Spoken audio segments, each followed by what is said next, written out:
Hello friends, ज़माना है आजकल कॉम्पैक्ट एसयूवीज़ का। और अगर हम बात करें कॉम्पैक्ट एसयूवीज़ की, तो इस सेगमेंट में आज की जो फेवरेट गाड़ियाँ हैं, जैसे जो हॉट टॉपिक है आजकल, वो है किया की Sonet versus the Hyundai Venue. कौन सी गाड़ी आपको लेनी चाहिए? एक बात तो है कि जो दोनों गाड़ियों का बेसिक बॉडी स्ट्रक्चर है, जो चैसी है और जो इंजन और बॉक्स के ऑप्शन है, वो सेम है, क्योंकि दोनों ही पार्टनरशिप में है। इंडिया से बाहर की मार्केट्स में ह्यूंडई किया एक ही फैमिली की मेंबर्स हैं, ऐसे कह सकते हैं। लेकिन कौन सी गाड़ी आपको ज़्यादा अच्छी रहेगी, कौन सी गाड़ी आपकी फैमिली की ज़्यादा अच्छी रहेगी, आज हम इस वीडियो रिव्यू में बताएंगे। क्योंकि हर गाड़ी में कोई ना कोई स्ट्रेंथ होती है, कोई वीकनेस होती है, और हर गाड़ी में कुछ खूबियाँ होती है जो आपको पसंद आएंगी, और कुछ ऐसी बातें होती है शायद आपको पसंद ना आए। तो आज हम अनबायस्ड और बड़े ऑनेस्ट तरीके से आपको इस कंपेरिजन में बताएंगे which car makes better sense for you and your love ones. Stay tuned for the next 12 or 13 minutes and we'll get to the bottom of this. लेकिन उससे पहले here's a quick message from our sponsors woodmo.com.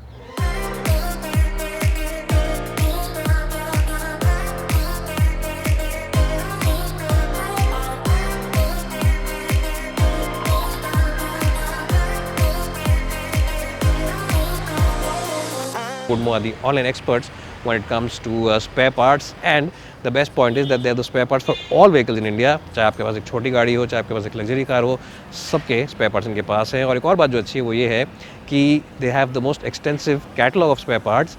आप check कर सकते हैं इनके catalogue को, आपको प्राइसिंग की फ्लेक्सिबिलिटी मिलती है। अगर आपको कोई पार्ट अच्छा नहीं लगा तो they also promise you 10 days assured return without any hassles. Download their app. It's available for both iOS as well as Android devices.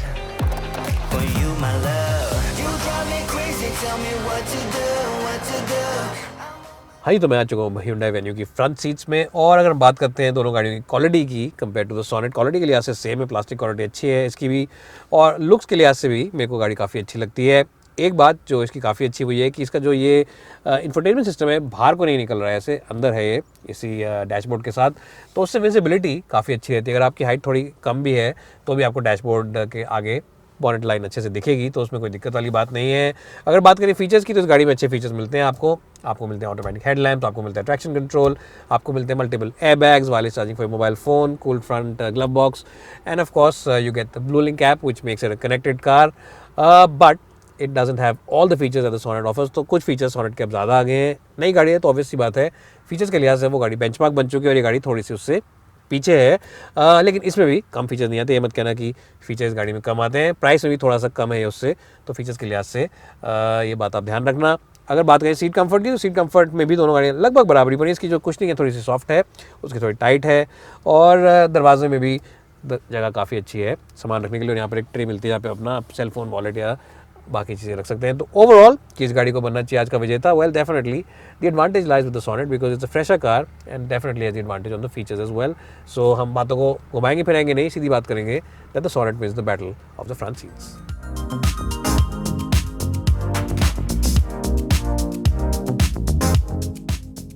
हाँ जी, अगर हम बात करते हैं किया सोनेट के कैबिन की, तो इस कैबिन में बैठते ही आपको सेल्टॉस की याद आएगी। ये सेल्टॉस का मिनिएचर वर्जन लगता है, और काफ़ी सारे एलिमेंट्स सेम है उस गाड़ी के ही स्टाइल के हिसाब से। जैसे कि ये 10 इंच का टच स्क्रीन बिल्कुल सेम है, वही वाला जो उस गाड़ी में आता है। और जो एसी के वेंट्स हैं ये भी डिज़ाइन में काफ़ी अच्छे हैं, अपीलिंग वेंट्स हैं, डिज़ाइन काफ़ी अच्छा है। कुछ लोग जिनकी हाइट लेकिन थोड़ी कम है, या जो थोड़ी कम हाइट के हैं, वो लोग ये कहेंगे कि ये जो है बाहर को निकल रहा है, तो अगर मैं नीचे बैठता हूँ तो मेरे को आगे बॉनेट ठीक से नहीं दिखता है, मेरे को थोड़ा सा दिक्कत होती है। लेकिन अगर आपकी हाइट एवरेज है 5'7", 5'8" से ऊपर के हैं तो ज़्यादा दिक्कत आपको नहीं आएगी। हाँ, उससे कम अगर आप 5'7" से छोटी हाइट के हैं तो हो सकता है आप ये बात बोलें। अगर बात करें डायल्स की, तो डिजिटल डिस्प्ले के साथ साथ एनालॉग भी है। बीच में जो स्पीडोमीटर है वो डिजिटल है, लेकिन रेफ काउंटर और फ्यूल गेज और हीट गेज एनालॉग है। तो ये भी काफ़ी अच्छा और यूनिक डिज़ाइन है। कुछ लोगों को पसंद आता है, कुछ लोग कहते हैं कि नहीं डिजिटल क्योंकि सब कुछ ही एनालॉग कर देते हैं, एक ही चीज़ करते हैं, दोनों नहीं करते। तो इट डिपेंड्स ऑन आपको क्या पसंद है। अगर फीचर्स की बात करें तो फीचर्स में इस गाड़ी में कोई कमी नहीं है, और ये Hyundai की वेन्यू को ही नहीं बल्कि सारी गाड़ियों को इस सेगमेंट में पीछे हटा देती है। 10 इंच का टच स्क्रीन जैसे मैंने पहले कहा बड़ा है वेन्यू के टच स्क्रीन से। उसके अलावा आपको मिलता है यहाँ पे फ्रंट कूल सीट्स जो कि अगेन यूनिक टच है, और साथ ही साथ इस गाड़ी में आपको मिलता है air purifier with AQI meter as well as wireless detection technology. तो उस लिहाज से भी ये गाड़ी आगे है, और बाकी सारे फीचर्स तो लगभग सेम ही है। लेकिन हाँ, क्योंकि टच स्क्रीन बड़ा है, यहाँ पे आपको कूल फ्रंट सीट मिलती है, और AQI मीटर वाला आपको इसके अंदर मिलता है एयर प्योरीफायर, तो उस चीज़ से आगे है। एक और चीज़ में आगे है बोस का साउंड सिस्टम, उसमें भी बोस का सिस्टम नहीं आता है, तो उस लिहाज से भी एक वाव फैक्टर है कैबिन के अंदर। और गाड़ी थोड़ी सी हो सकता है महंगी ज़रूर, लेकिन जब आप स्पेक्स देखेंगे दोनों गाड़ियों के पेपर पे रख के ब्रोशर से मैच करेंगे तो आपको रियलाइज़ होगा किया ने थोड़े से पैसे ज़्यादा क्यों मांग रखे हैं, क्योंकि फीचर्स उस लिहाज से काफ़ी अच्छे हैं। सीट कंफर्ट की बात करें तो अच्छी सीट्स हैं, मुलायम सीट्स हैं, गद्दे अच्छे लगा रखे हैं। ये GT लाइन वर्जन है तो रेड स्टिचिंग आपको मिलती है, और जो दूसरा वर्जन आता है उसमें आपको बेज इंटीरियर मिलता है, तो दोनों कलर ऑप्शन आपके पास हैं। और ओवरऑल जो मैं कहने की कोशिश कर रहा हूँ वो बात यह है, this car has certain plus feel about itself, and just like Hyundai cars are known for their feel good factor and the feel good cabins, even Kia has done a good job with the interiors. Plastic quality and everything else is the same, but because the features are better, then definitely the front seat, the winner is the Kia Sonet.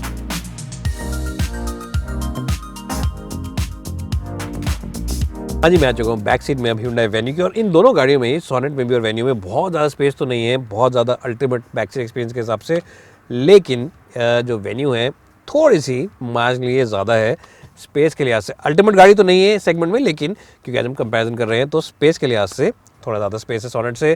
तो अगर आप चाहते हैं कि ऐसी गाड़ी इसमें आप दिन भर पीछे ही बैठे हो, ड्राइवर गाड़ी चलाए और आप सिर्फ इशारे करते रहें, बताते रहें उसे कि हाँ वहाँ चलो या यहाँ चलो, लेफ्ट काट लो, राइट काट लो, जीत दाब दे गड्डी नू, शाम जड्डी ना आज करवल बाग वाली मासी दे नाल, ऐसा कुछ आप बोले उनको, तो आपके लिए ये गाड़ी ज़्यादा बेहतर ऑप्शन है। उस गाड़ी में आपको क्लॉस्ट्रोफोबिक बहुत ज़्यादा लगेगा क्योंकि उसके अंदर स्पेस नहीं है, और दूसरा उसका जो शीशा है पीछे कॉर्नर ग्लास विंडो, वो भी बहुत छोटा है, तो आपको क्लॉस्ट्रोफोबिक लगेगा। Definitely the small advantage lies with the Hyundai Venue in the back seat department. Ultimately एक बैक सीट के लिए अच्छी गाड़ी है। और दूसरी बात जो इसकी अच्छी वो है कि इसका बैकरेस्ट एंगल भी ज़्यादा बेहतर है। उस गाड़ी का जो बैकरेस्ट है थोड़ा खड़ा खड़ा लगता है, ऐसा लगता है कि आप खड़े खड़े बैठे हैं, थोड़ा बैक टिका नहीं पाएंगे, इसमें आप इत्मीनान से ऐसे बैठ सकते हैं। और अगर लंबे सफ़र पर निकलेंगे तो आप यहाँ पे आराम से सो भी सकते हैं, दो लोग बैठेंगे आराम से, आमने से निकालेंगे, सीट बेल्ट लगाएंगे और फिर तसल्ली से बैठ सकते हैं। Double thumbs up to the venue and Sonet gets only 1 thumbs up in the back room department. जी, मैं आ चुका हूँ बैक सीट में अब किया सोनेट की, और एक बात तो है कि दोनों ही गाड़ियाँ बहुत अच्छी नहीं है बैक सीट स्पेस के लिहाज से, एवरेज ही है। ये गाड़ी जो है इसमें भी स्पेस कम है और हेडरूम तो ठीक ठाक है, लेकिन नी रूम बहुत अच्छा नहीं है, एवरेज है। कौन सी गाड़ी को जीतना चाहिए? Well, I reckon that the venue has a slight advantage, वो इसलिए क्योंकि जो इसकी सीट्स हैं इनका बैक एंगल थोड़ा ज़्यादा है, उस गाड़ी से थोड़ा पीछे और होता तो अच्छा रहता, और स्पेस भी मार्जिनली, बहुत मार्जिनल है, थोड़ा सा कम है उस गाड़ी से। जैसे मैंने पहले कहा, अगर आप बैक सीट के लिए गाड़ी लेना चाहते हैं तो इन दोनों में से कोई भी गाड़ी अच्छी नहीं। अगर आप पीछे बैठना चाहते हैं दिन भर तो आपको या तो क्रेटा लेनी चाहिए या फिर सेल्टॉस अगर आपको ये लेनी है तो, या फिर अगर आपको कॉम्पैक्ट SUV कोई लेनी है तो टाटा नेक्सॉन, फिर टाटा ब्रेजा या इकोस्पोर्ट देखनी चाहिए। उन तीनों गाड़ियों में, इन दोनों गाड़ियों से ज़्यादा स्पेस है। कंफ्यूज हो गए? मैं भी हो गया हूँ, लेकिन बैक सीट में सोनेट पीछे है वेन्यू से, ये बात आपके लिए मैं बता देता हूँ।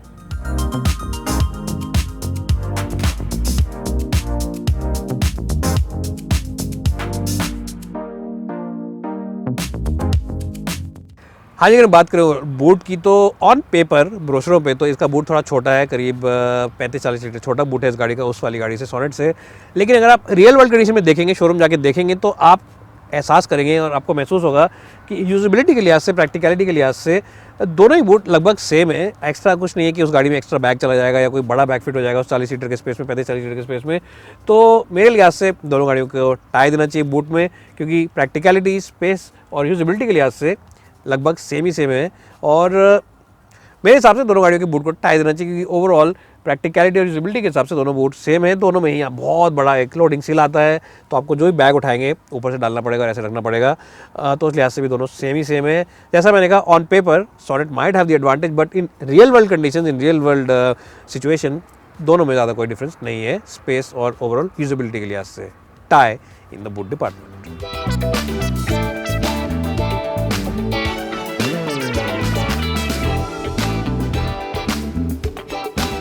हाँ जी, तो मैं चला रहा हूँ अब Hyundai की वेन्यू, और इस गाड़ी में भी सेम इंजन ऑप्शंस और गेयरबॉक्स ऑप्शंस आते हैं जो आपको मिलते हैं उस गाड़ी में। और जैसा मैंने पहले बताया कि आपको डीजल इंजन में एडवांटेज है सोनेट में, कि उसमें ऑटोमेटिक गेयरबॉक्स आता है, इसमें भी नहीं आता है ऑटोमेटिक का ऑप्शन, तो वो एक थोड़ा सा एडवांटेज है सोनेट के पास। लेकिन उसके अलावा बाकी सब चीज़ों में सेम ही ऑप्शन आते हैं। अगर बात करें ड्राइविंग डिपार्टमेंट की, तो ये गाड़ी भी अच्छी है चलाने के लिहाज से। जैसे मैंने पहले बताया, जो फ़र्क है मेजर वो ये है कि इसका स्टीयरिंग व्हील बहुत हल्का है और अच्छा स्टीयरिंग व्हील है।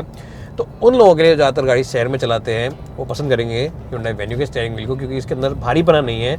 और एक और चीज़ जो पसंद करेंगे वो ये है कि जो उसका सस्पेंशन सेटअप है वो काफ़ी सॉफ्ट है, यानी कि शहर में चलाएंगे जब आप गाड़ी तो उसके सस्पेंशन सारे रम्बल स्ट्रिप्स को, सारे गड्ढों को, सारे बैडली पैसेंजर रोड्स को ज़्यादा ईजिली अपने अंदर अब्जॉर्ब कर लेगी और आपको कोई भी झटका महसूस नहीं होगा। हाईवे स्टेबिलिटी की बात करें तो 19-20 का फ़र्क है दोनों गाड़ियों में, ज़्यादा फ़र्क नहीं है। ये भी काफ़ी कंफर्टेबल गाड़ी है हाईवे के लिहाज से, वो भी कंफर्टेबल है, तो उसमें ज़्यादा फ़र्क नहीं है। जैसा मैंने कहा, इसके अंदर आपको ट्रैक्शन मोड्स और ड्राइविंग मोड्स नहीं मिलते हैं जो कि सॉनेट में मिलते हैं, लेकिन ऐसी कोई दिक्कत वाली बात नहीं है। नॉर्मली भी इसको जब चलाएंगे विदाउट एनी मोड्स तो आपको कोई भी प्रॉब्लम नहीं होगी। अगर हम बात करें ओवरऑल रिफाइनमेंट की, तो again refinement levels are neck and neck, both the cars are very good in terms of refinement. बहुत ही बड़े रिफाइनमेंट है इस गाड़ी की भी, और कोई भी परेशानी वाली बात आपको इस गाड़ी में भी नहीं आएगी। चाहे आप डीजल खरीदिए, चाहे पेट्रोल खरीदिए, चाहे आप IMT गेयर बॉक्स खरीदिए, चाहे आप डुअल क्लच खरीदिए, सभी अच्छे हैं चलाने के लिहाज से। और ड्राइविंग डिपार्टमेंट में डेफिनेटली जैसे मैंने पहले कहा, टाई ही होगा, क्योंकि सब कुछ सेम सेम ही है, तो डिपेंड करता है आप क्या चाहते हैं। अगर आप खुद गाड़ी चलाते हैं, आपको शौक है गाड़ी चलाने का, आप शहर में ज़्यादा गाड़ी चलाते हैं, तो आप ये प्रेफर करेंगे। इसके कंट्रोल सारे ज़्यादा हल्के हैं, गेयर बॉक्स भी हल्के हैं, क्लच भी हल्का है। और एक चीज़ जो इसकी एडवांटेज मुझे लगती है वो ये है कि इसकी विजिबिलिटी आगे से अच्छी है। जो इसका बॉनेट लाइन है वो दिखती रहती है, आपको दिखता रहता है कि बॉनेट कहाँ पर है, तो ये एक थोड़ा सा एडवांटेज है। नए लोगों ने जिन्होंने गाड़ी चलानी अभी सीखी है, जो नए ड्राइवर्स हैं, फर्स्ट टाइम ड्राइवर्स हैं, उनके लिए बहुत बड़ा प्लस पॉइंट है।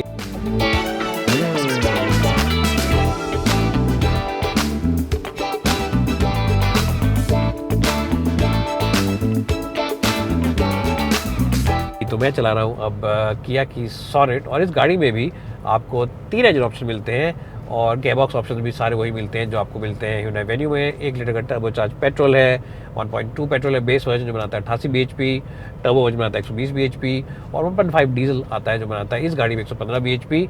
और एक एडवांटेज जो इस गाड़ी का है, जो सॉनेट का एडवांटेज है, वो ये है कि जो इसका डीजल इंजन है वो ऑटोमेटिक के साथ भी आता है। मैनुअल तो है ही, लेकिन ऑटोमेटिक का भी ऑप्शन है।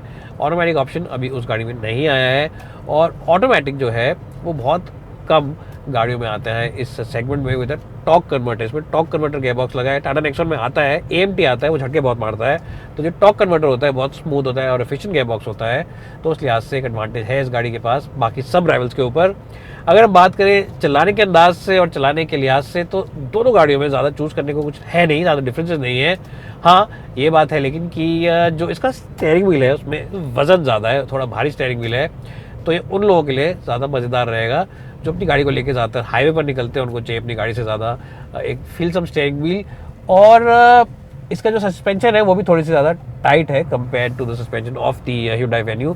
तो टाइट सस्पेंशन का मतलब ये है कि जैसे मैंने कहा, हाईवे के ऊपर आपको स्टेबिलिटी ज़्यादा अच्छी लगेगी, आपको ज़्यादा मज़ा आएगा गाड़ी चलाने में। लेकिन शहर में जो कुछ रंबल स्ट्रिप्स होंगे और कुछ बैडली पैच्ड रोड होंगे, जो बहुत ही बदतमीज़ गड्ढे होते हैं, वो इस गाड़ी में अपना प्रेजेंस थोड़ा बहुत बता देंगे। कभी कभी झटके नहीं मारेंगे ज़्यादा, लेकिन हाँ, थोड़ा बहुत आपको लगेगा कि गाड़ी मैं स्लो कर लूँ तो ज़्यादा अच्छा रहेगा। तो उस लिहाज से सस्पेंशन उस गाड़ी की ज़्यादा अच्छी है। शहर के लिहाज से, हाईवे के लिहाज से थोड़ा सा डिफरेंस है कि इस गाड़ी को हल्का सा एडवांटेज है। वैसे तो 19-20 का फ़र्क है दोनों गाड़ियों में, लेकिन जो छोटी मोटी बातें थी बताने की वो मैंने आपको बता दी।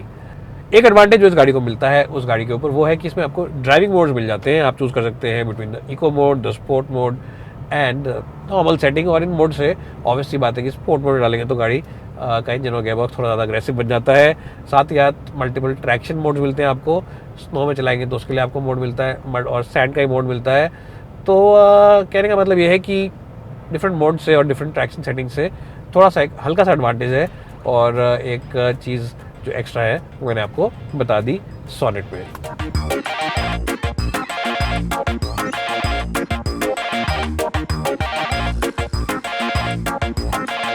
हाँ जी, तो आज हमने देखा कि जो किया की सॉनेट है, ये गाड़ी है बाहर से देखने में काफ़ी अच्छी, ये गाड़ी अंदर से बैठने में अच्छी, क्योंकि इसके अंदर बहुत ही प्रीमियम फीचर्स आते हैं, in fact best in class features आते हैं, और बहुत ही प्लस फीलिंग इंटीरियर है इस गाड़ी का। और चलाने के लिहाज से भी गाड़ी काफ़ी दमदार है। लेकिन इसका मतलब ये नहीं कि Hyundai की Venue पूरी तरह से पछड़ गई है, पीछे हो गई है, क्योंकि Hyundai Venue की जो कंट्रोल्स है और जो सस्पेंशन है ज़्यादा सॉफ्ट है। इसका मतलब अगर आप खुद गाड़ी ज़्यादा चलाते हैं तो you will prefer the Venue। साथ ही साथ इसकी बैक सीट में थोड़ा सा स्पेस ज़्यादा है, बहुत मार्जिनल डिफरेंस है, लेकिन थोड़ा सा स्पेस ज़्यादा है। और एक बहुत बड़ा फैक्टर है इस गाड़ी के साथ जो कि इसको बहुत स्ट्रॉन्ग पॉइंट देता है, वो है कि इसके अंदर Hyundai का बैज लगा हुआ है, जिसका मतलब ये है कि पीस ऑफ माइंड फैक्टर आपके लिए बना रहेगा जब आप इसे खरीदेंगे। अगर आप ऐसी जगह पे रहते हैं जहाँ पे डीलरशिप्स और वर्कशॉप दूर दूर में कम है, तो वहाँ पर ही आपको पीस ऑफ माइंड फैक्टर देगी गाड़ी। तो definitely the Sonet has the advantage, it has the novelty factor. नई गाड़ी है तो लोगों का इंटरेस्ट ज़्यादा है इस गाड़ी में। The Venue still holds on to its own. Definitely the Sonnet has the advantage, but the Venue also is a product that you cannot simply ignore. It's bye for now, and thanks for watching.